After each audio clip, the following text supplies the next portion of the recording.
August 17th, 1945, Camp McCoy, Wisconsin. The pencil felt foreign in Corporal Takeshi Yamamoto's hand, heavy as a stone, impossible as a dream. Before him lay a single sheet of white paper, unmarked and waiting. The American lieutenant had placed it there 10 minutes earlier, along with the pencil and an envelope, then stepped back with a patient smile that Takeshi couldn't begin to interpret. "Write to your family," the lieutenant had said in carefully practiced Japanese. "Let them know you're alive. Let them know you're safe." Takeshi stared at the paper as if it might be a trick, a test, a trap designed to reveal something that would be used against him. His hand trembled. Not from physical weakness, though he had lost 20 pounds since his capture on Okinawa 3 months earlier. He trembled because everything he had been taught, everything he had believed with absolute certainty for his entire adult life, insisted that this moment was impossible. Dead men don't write letters, and he was supposed to be dead. He had been ordered to be dead. The emperor himself had decreed that capture was unthinkable, that death was preferable to the shame of surrender. Yet here he sat, alive, a prisoner, holding a pencil and being told he could write home to his mother in Hiroshima, to tell her that her son, who she believed had died honorably for the emperor, was instead alive in an enemy prison camp in a place called Wisconsin that he had never heard of before. The psychological impossibility of this moment would have broken a lesser man. But Takeshi had survived 3 years of brutal combat, had watched friends die in his arms, had prepared himself for death a dozen times. What he wasn't prepared for, what no amount of military training or nationalist indoctrination could have prepared him for, was mercy. He wasn't prepared for the possibility that his enemies might treat him like a human being. He wasn't prepared for the Americans to care whether his mother knew he was alive. And he was utterly unprepared for the fact that they would trust him with paper and pencil, with the ability to communicate, with the recognition that his connections to home, to family, to the life he had lived before war still mattered and deserved to be honored even though he was now their prisoner. His hand moved toward the paper, then stopped, then moved again. The internal battle was visible on his face, a war between everything he had been taught and everything he was experiencing. The American lieutenant watched without judgment, without pressure, just quiet patience that suggested he had all the time in the world for Takeshi to make this decision. Finally, with a hand that still trembled but now with something closer to hope than fear, Takeshi Yamamoto began to write the first words he had addressed to his family in 8 months. "Dear Honorable Mother, I am alive." And in writing those 4 words, he took the first step in a journey that would transform not just his own understanding of himself, his enemies, and his country, but would contribute to a reconciliation between nations that seemed impossible in that moment, but would become one of the 20th century's most remarkable transformations. The story of Japanese prisoners of war in American custody during and after World War II is one of the least known but most psychologically profound narratives of the entire conflict. Unlike German and Italian POWs, whose numbers were substantial and whose treatment by Americans has been relatively well documented, Japanese prisoners were rare, and their experiences existed in a strange intersection of military necessity, propaganda warfare, and genuine humanitarian impulse that created conditions unlike anything these men could have imagined. The numbers tell part of the story.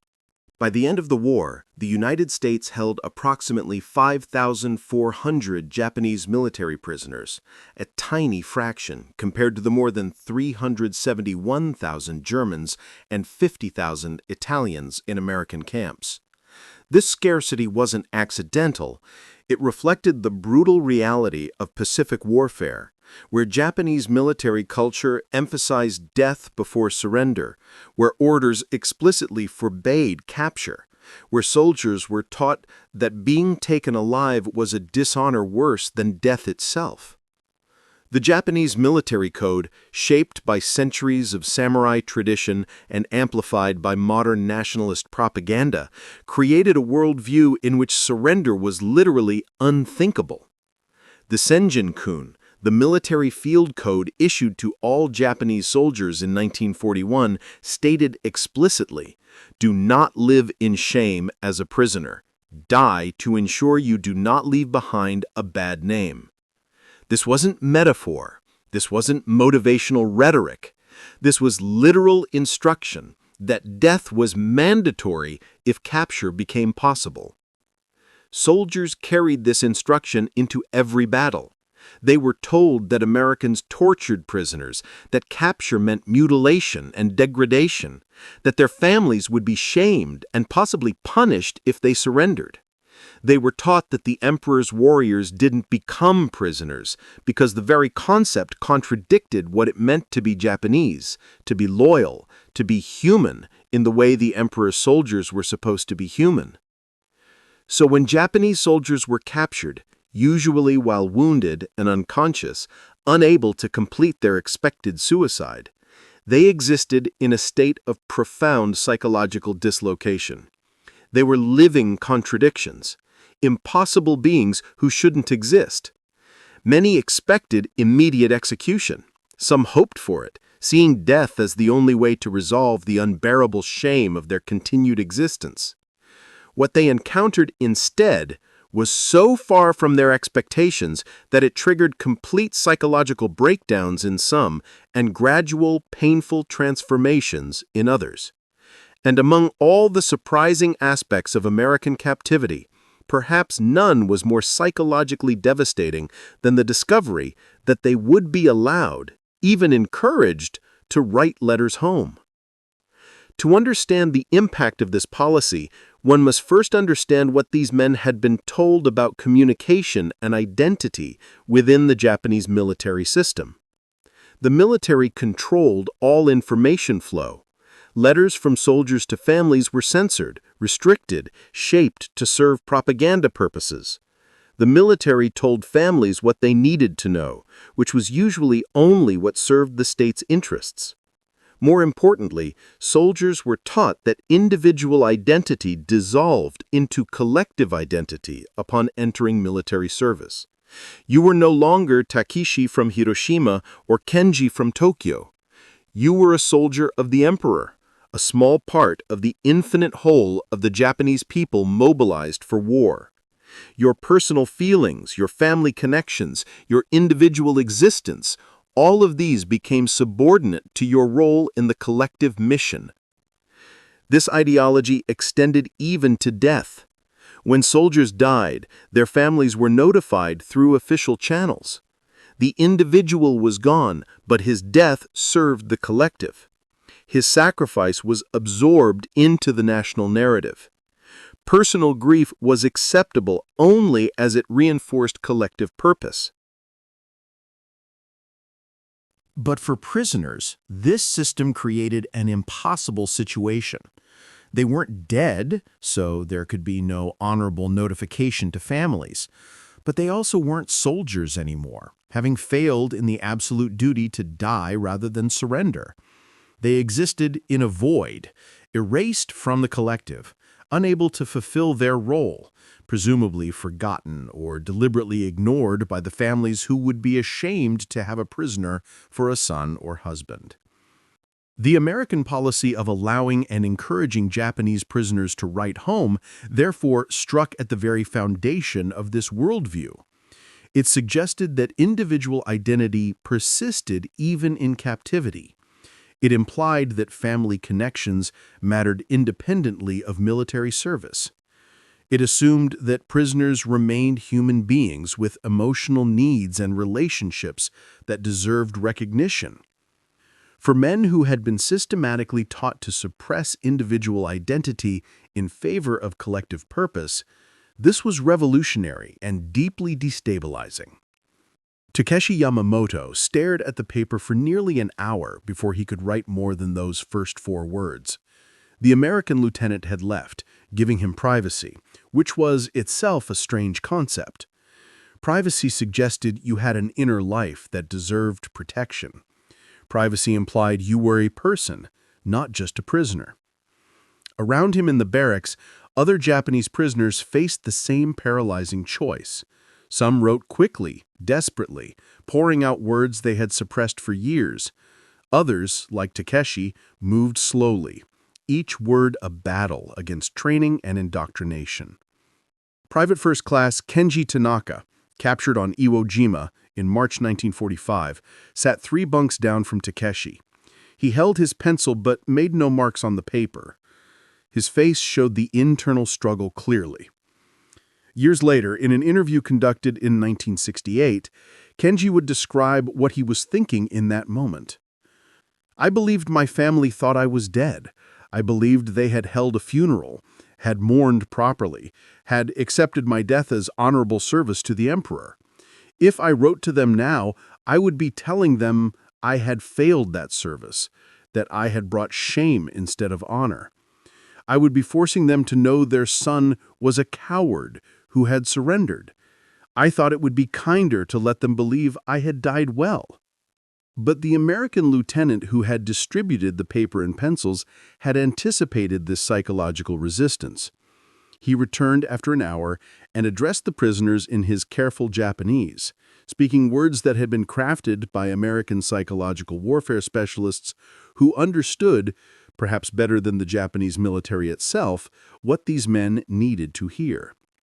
"Your families don't know if you're alive or dead. They are living with uncertainty, with hope and fear. Whatever shame you feel about being captured, they will feel greater relief knowing you're alive. Whatever you have done or failed to do, you are still their sons, their husbands, their brothers. They still want to know you exist. This is what families do. They love beyond shame, beyond honor, beyond everything you've been taught matters most. Let them know you're alive. Give them that gift." These words, delivered by an enemy soldier in a prison camp thousands of miles from Japan, articulated a truth that Japanese military culture had systematically denied: that personal love transcended national duty, that individual human connections mattered more than collective honor, that families would rather have shamed sons than dead heroes. Kenji began to write.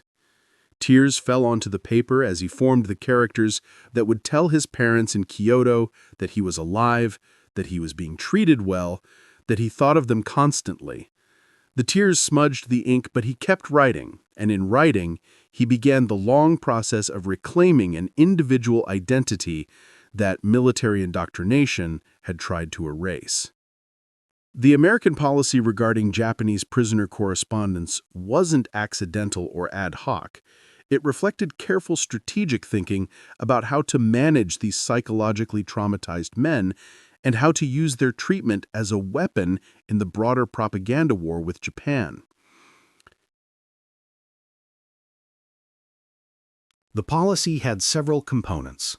First, prisoners would be encouraged, but not forced, to write home. The choice had to be theirs, because forcing them would reinforce their belief that they were being manipulated and controlled. Second, letters would be subject to American military censorship to ensure no intelligence information was transmitted, but the censorship would be as light as possible. Personal and family content would pass freely. The goal was to let families know their sons were alive and being treated humanely. Third, and most importantly, letters would actually be sent.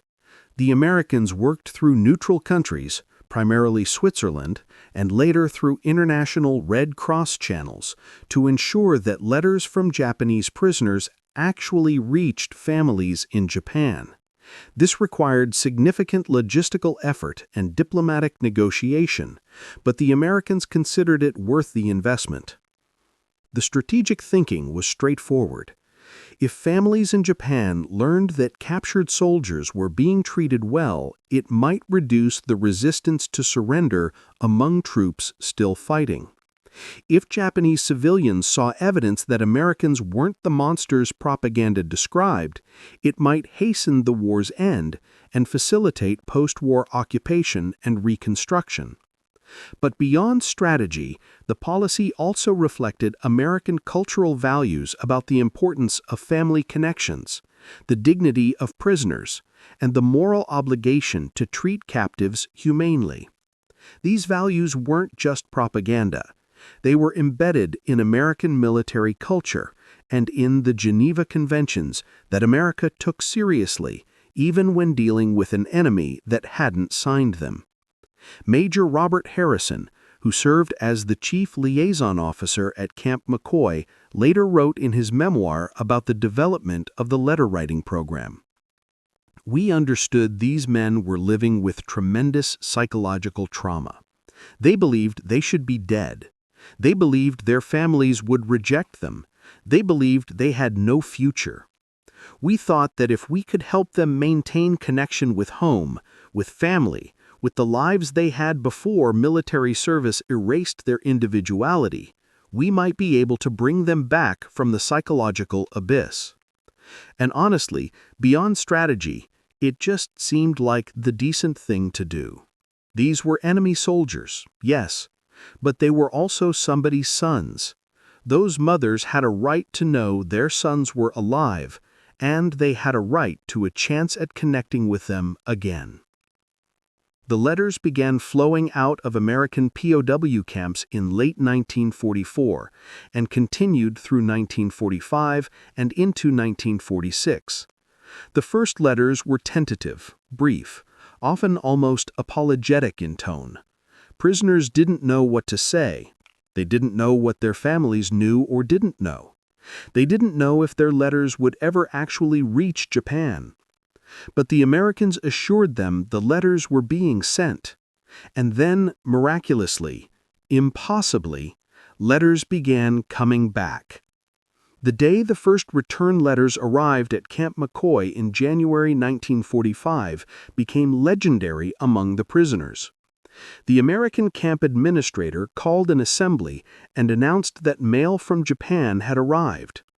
The prisoners stood in stunned silence, unable to process that their families had actually received their letters and had been allowed to respond.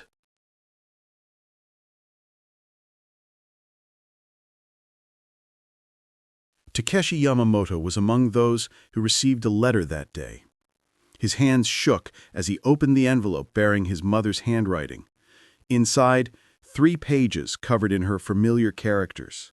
He read standing up, unable to move, tears streaming down his face as his mother told him she had believed him dead, that his younger brother had been conscripted and was now in Manchuria, that food was scarce, but they were surviving, that she thanked the American soldiers for treating her son well, and most importantly, that she was grateful he was alive, that no shame could ever erase a mother's love for her son. That last phrase, no shame could ever erase a mother's love, destroyed something in Takeshi's psyche. Something hard and militaristic and collective that had defined his identity for years simply crumbled. He sat down on the barracks floor and wept openly, something he hadn't done since childhood.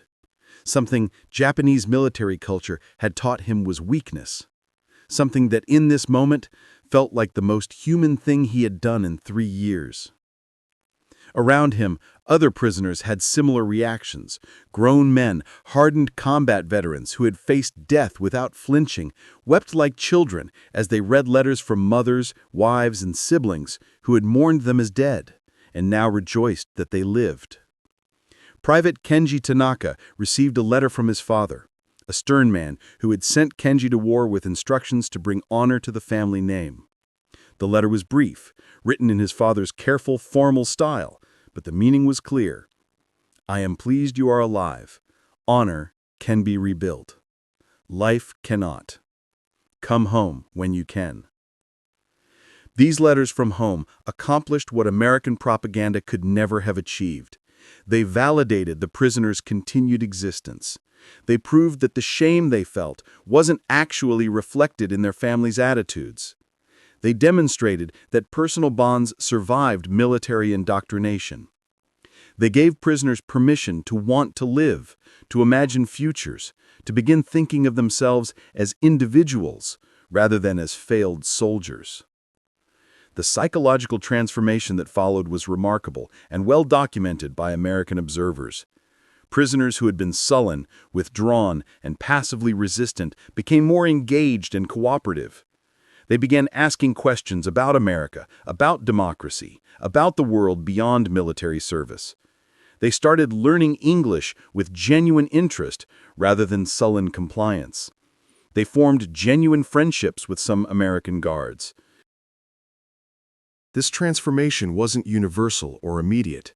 Many prisoners remained deeply conflicted, torn between their indoctrination and their experiences. Some never fully reconciled the contradiction.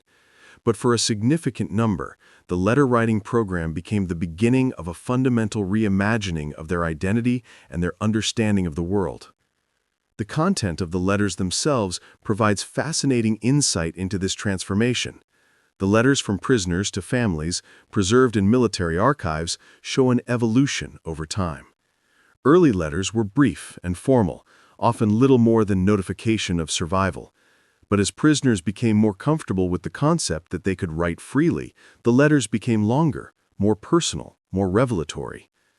Takeshi Yamamoto's letters home, written between August 1945 and his repatriation in March 1946, trace a remarkable psychological journey. In his first letter, he wrote only, "Honored Mother, I am alive. I am a prisoner of the Americans. I am not injured. Please forgive my shame." But by November, after several exchanges with his mother and after months of experiencing American treatment, his letters had changed in tone and content. One letter, dated November 14, 1945, read in part, "Honored Mother, I must tell you things that contradict everything I was taught. The Americans do not torture us. They feed us better than I ate as a soldier. They provide medical care when we are sick. They teach us skills we can use after the war. They treat us with a respect I did not expect and perhaps do not deserve. Most remarkably, they seem to genuinely believe that despite being enemies, we are still human beings with dignity. This concept was foreign to everything I learned in military service. I begin to understand that what I was taught about the enemy was false. I begin to understand that what I was taught about honor and shame was too narrow. I begin to imagine that perhaps there is a life for me after this war, that I can come home and rebuild rather than simply exist in disgrace." This letter, and hundreds like it from other prisoners, served multiple purposes. For the prisoners, writing helped them process their experiences and transformation. For their families, the letters provided not just news of survival, but glimpses into a different worldview that would prove valuable during the American occupation of Japan. And for American intelligence, the letters confirmed that the humane treatment policy was achieving its strategic objectives. The American camp commanders understood that the letters were as important to the writers as to the recipients. Camp McCoy instituted a policy where prisoners could write one letter per week, with no strict limit on length as long as content didn't violate security concerns. This was generous compared to many Allied POW policies, and extraordinarily generous compared to how Japan treated Allied prisoners. The contrast with Japanese treatment of Allied prisoners was not lost on the Japanese prisoners in American hands. As news of Japanese war crimes emerged, as prisoners learned about how Americans and other allies had been treated in Japanese camps, many experienced deep shame and confusion. Private First Class Hiroshi Nakamura, captured on Saipan in July 1944, later wrote about this realization. "When I learned how Japanese military treated American prisoners, I felt crushing shame. We had tortured and murdered prisoners who should have been protected. Yet here I was, receiving medical care, adequate food, and permission to write home. The Americans treated me better than my own army had treated its own soldiers, and far better than we had treated their soldiers."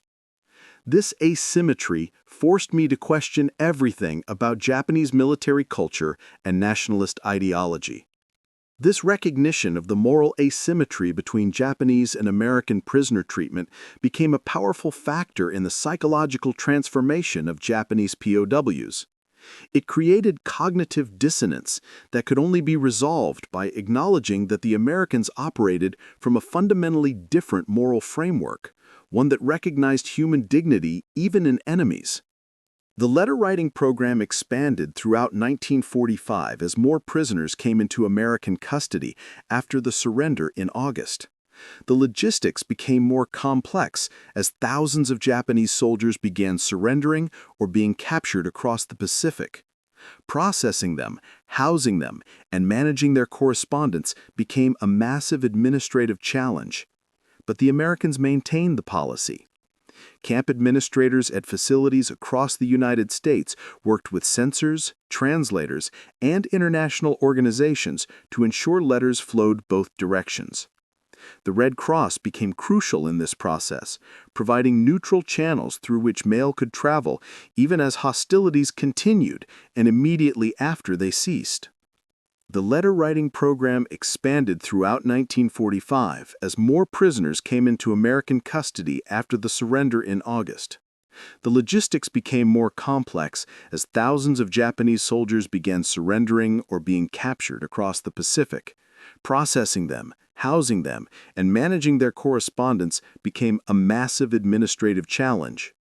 But the Americans maintained the policy.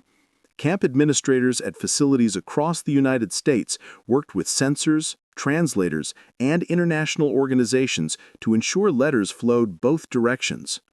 The Red Cross became crucial in this process, providing neutral channels through which mail could travel even as hostilities continued and immediately after they ceased. The content of letters from families in Japan to prisoners in America revealed the desperate conditions Japanese civilians faced in the final year of the war and immediately afterward. Prisoners read about bombing raids that destroyed cities, about food shortages that left families hungry, about the atomic bombings of Hiroshima and Nagasaki, about the surrender that ended the war. Takeshi Yamamoto's mother lived in Hiroshima. Her letter, dated August 10, 1945, arrived at Camp McCoy in October. It was brief, written in a shaky hand, unlike her usual careful calligraphy. "A terrible bomb destroyed our city. Your father is dead. Our house is gone. I am alive, but do not know for how much longer. I am grateful you are safe in America." Takeshi read that letter and understood that the war had destroyed everything he knew. His father dead, his city obliterated, his family home erased.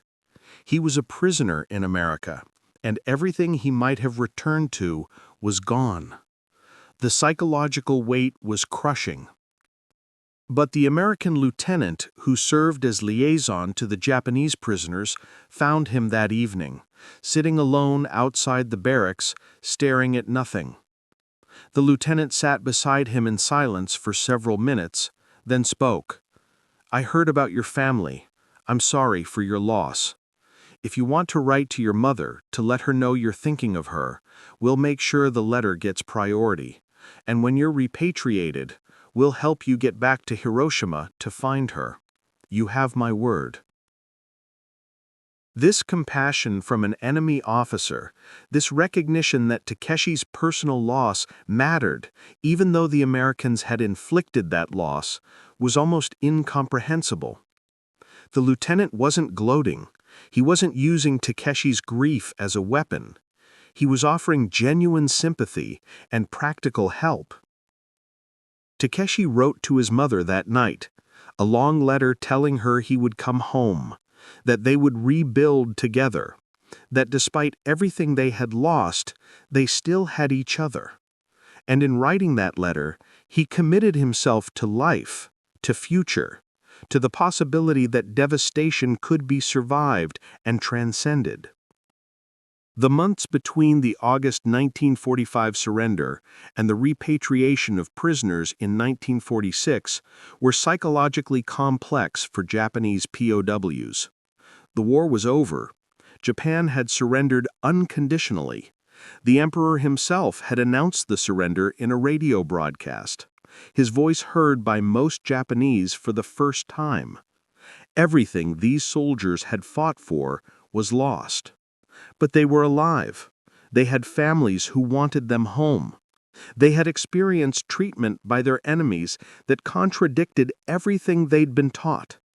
And they had the letters, stacks of letters, proof that they remained connected to the lives they'd left behind. The letter writing continued and intensified during this period. Prisoners wrote about their hopes for returning home, their fears about what they would find, their gratitude for American treatment. Families wrote about conditions in occupied Japan, about the American occupation forces who were proving less brutal than expected, about the slow, difficult process of rebuilding.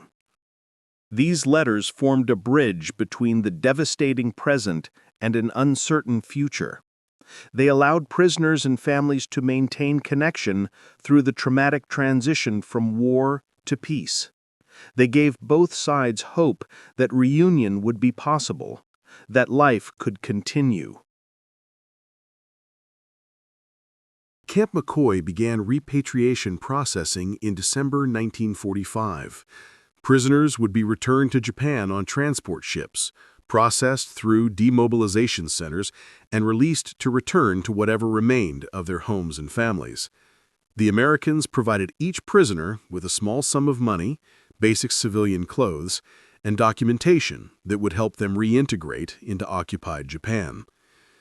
But before they left, the American camp administrator made an unusual offer. Prisoners could take their correspondence with them, all the letters they had received and copies of letters they had sent. The Americans had kept duplicates for archival purposes, but the originals belonged to the prisoners. This was significant because the letters represented the prisoners' lived experience of captivity, their transformation, their connection to family. Losing them would mean losing a crucial part of their psychological journey through this period. Takeshi carefully packed all his letters from his mother into his small bag of possessions. 17 letters, spanning 7 months, documenting her survival of the atomic bombing, her struggle to survive in devastated Hiroshima, her hope that he would come home. These letters were more valuable to him than any material possession. They were proof that his individual life mattered, that his relationships persisted, that he had a reason to return and rebuild. The ship carrying Takeshi and hundreds of other repatriated prisoners arrived at Uraga Harbor near Tokyo in March 1946. The prisoners disembarked into a Japan they barely recognized. Cities were bombed ruins. Infrastructure was destroyed. Millions were homeless and hungry. The Americans occupied the country, implementing democratic reforms that would have been unimaginable just months earlier. But amidst the devastation, there was also hope. Families reunited. Men who had been presumed dead returned to mothers and wives who had mourned them. The letters that had maintained these connections through captivity now gave way to physical presence. Takeshi made his way to Hiroshima, traveling through a landscape of destruction that exceeded anything he had imagined. When he finally found his mother, living in a makeshift shelter in what had been their neighborhood, the reunion was emotional beyond words. They held each other and wept, survivors of a catastrophic war, connected by letters that had bridged the distance between prisoner of war camp in Wisconsin and atomic wasteland in Hiroshima. His mother showed him the letters he had sent, carefully preserved despite her desperate circumstances. Reading them together, they traced his psychological journey from shame and despair to acceptance and hope. The letters had documented his transformation from a soldier who believed he should be dead to a man who could imagine a future. The long-term impact of the letter-writing program on Japanese-American relations is difficult to quantify, but significant. The prisoners who returned to Japan carried with them direct experience of American humanity that contradicted years of propaganda. They told their families, their communities, their children about how they had been treated, about the permission to write home, about the American recognition of their continued human dignity despite being enemies. This grassroots testimony about American character proved valuable during the occupation and post-war Reconstruction. It helped create receptivity to American democratic reforms. It contributed to the remarkably successful transformation of Japan from militaristic empire to democratic ally. It planted seeds of reconciliation that would flower into one of the 20th century's most important bilateral relationships. Takeshi Yamamoto spent the post-war years rebuilding Hiroshima alongside his mother. He learned English, partly as a practical skill and partly because it connected him to the Americans who treated him with unexpected kindness. He eventually became a translator working with American occupation authorities, using his language skills and his understanding of both cultures to facilitate communication. In 1952, he immigrated to the United States, sponsored by Major Robert Harrison, the former camp administrator from Camp McCoy, who had maintained correspondence with several former prisoners. Takeshi settled in Wisconsin, married a Japanese-American woman from California, and built a life in the very state where he had been imprisoned. He returned to Japan frequently to visit his mother until her death in 1967. Each time he carried with him those original letters from 1945, the correspondence that had sustained them both through the darkest period of their lives. He would sit with his mother and they would read the letters together, remembering the bridge of words that had connected them across the Pacific, remembering the American policy that had recognized that even enemies had families who loved them and deserved to know they were alive. In 1985, Takeshi was invited to speak at Camp McCoy, which had been converted into a permanent military installation. He stood before an audience of American soldiers and told them about his experience as a prisoner there 40 years earlier. He spoke about the shame and despair he had felt upon capture, about his expectation of cruelty and death, about the shocking discovery that he would be allowed to write home.